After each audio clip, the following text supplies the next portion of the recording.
আজকে রান্না করছি বিচি তরকারি। বিচি কি দিয়ে রান্না করব আজকে? হাঙর শুটকি দিয়ে।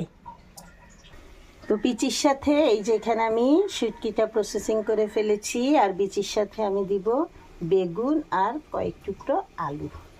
এই যে আমি এখন এগুলো কষাচ্ছি রান্না করার জন্য। কষানো প্রায় হয়ে গেছে, এখন আমি বেগুন আলুটা দিয়ে দিচ্ছি, হালকা একটু কষাবো।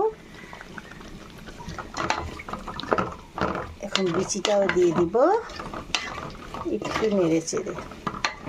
আর আজকে আমি রান্না করছি কি, এটা হচ্ছে ছুঁই মাছ।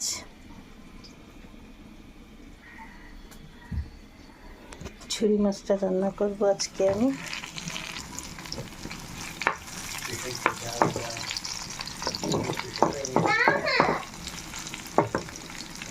কেন? এই যে আমার বিচি ছোলা কমপ্লিট হয়ে গেছে, এখন দিয়ে দিলাম আমি বিচিটা।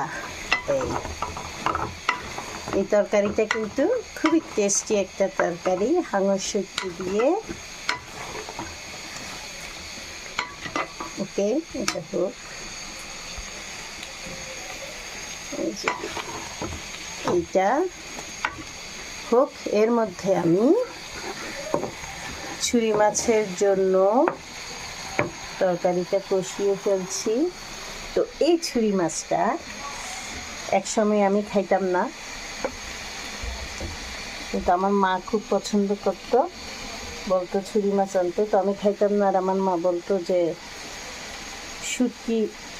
শুকনো ছুরি মাছ তো খুব মজা করে খাস, এটা কেন খাস না, এটা আর কি কাঁচা, এটা নাকি আমার মার খুব পছন্দ। পরে একদিন আনলো,